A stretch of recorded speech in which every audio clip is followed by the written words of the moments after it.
যে কোনো মিডিয়া, যে কোনো সাংবাদিক আমাকে প্রশংসা করে কিছু বলতে এলে আমি কিন্তু এই কথাটাই বলবো, যে পারে সে কাপড় সরাও পারে, কাপড় ছাড়াও পারে। হ্যালো বন্ধুরা, আজকের আউলা জাউলায় আপনাকে স্বাগতম। আজকে আলোচনা করব একটা বায়োপিক নিয়ে। মুভিটা বায়োপিক, কিন্তু এখানে 5% বায়োপিকও ছিল না। এখানে ছিল শুধু অপ্রত্যাশিত দৃশ্য, অপ্রত্যাশিত গান, এইসব নিয়েই করা হয়েছে এই মুভিটা। আর এই মুভির নাম হলো বাংলা বাই। তো বন্ধুরা, এত কথা না বলে চলেন শুরু করে দেই আজকের আউলা জাউলা। বাংলা বাই নামটা কিন্তু পরিচিত। শীর্ষ সন্ত্রাসী সিদ্দিকুর রহমান বাংলা বাই, এই নামটাই বা এই ব্যক্তির বায়োপিকই হচ্ছে বাংলা বাই মুভিটা। এই মুভিতে নাম ভূমিকায় অভিনয় করেছে মিশা সওদাগর।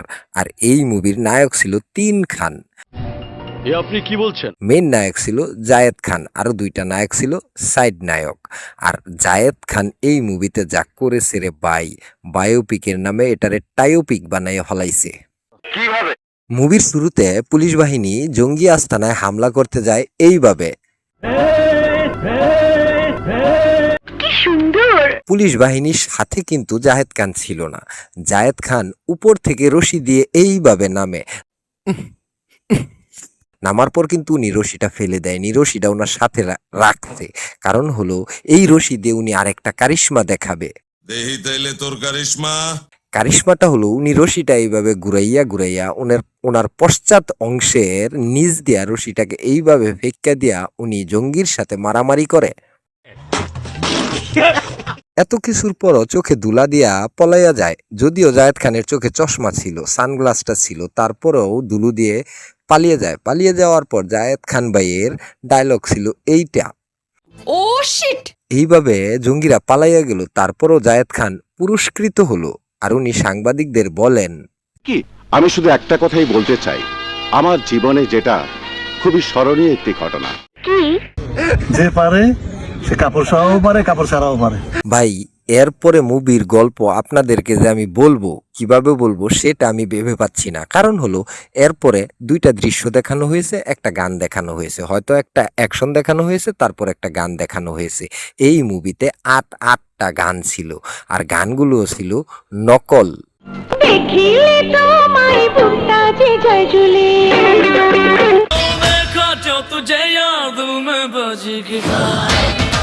নেক্সট। ওই ডান্স পে চান্স মারলে দাও না প্রেম তুমি, দাও না প্রেম তুমি, দাও না আমায়।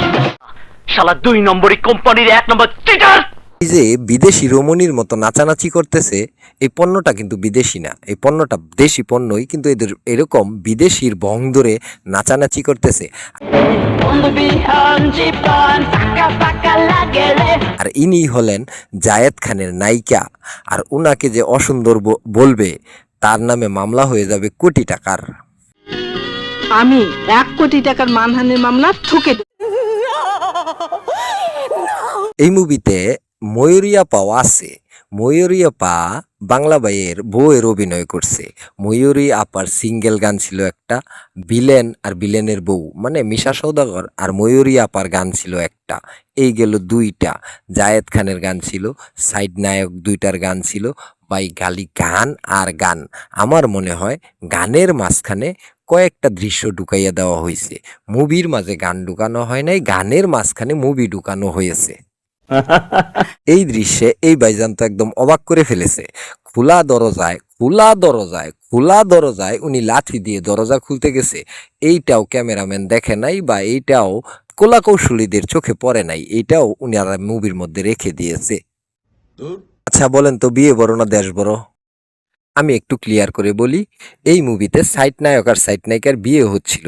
এই সময় ওনাদের কাছে খবর যায় যে জঙ্গি আস্তানায় হামলা করতে হবে।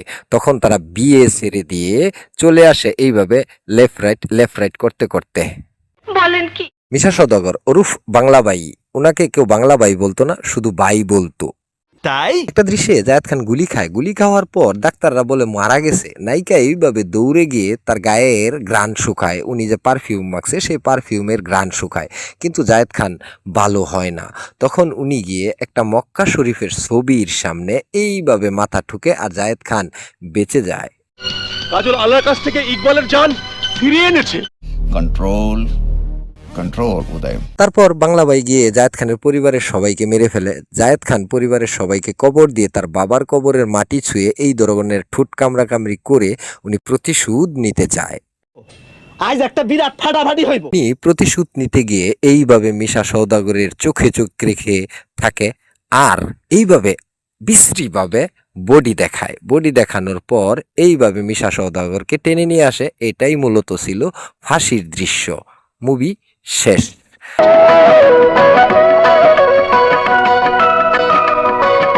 বায়োপিক যে মুভিগুলো আছে এই মুভিগুলো মানুষ কেন দেখতে চায়?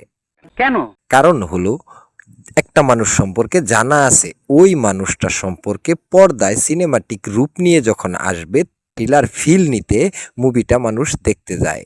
কিন্তু বাংলা বাই মুভির এই বায়োপিক মানুষকে হল থেকে বের করে দিয়েছে।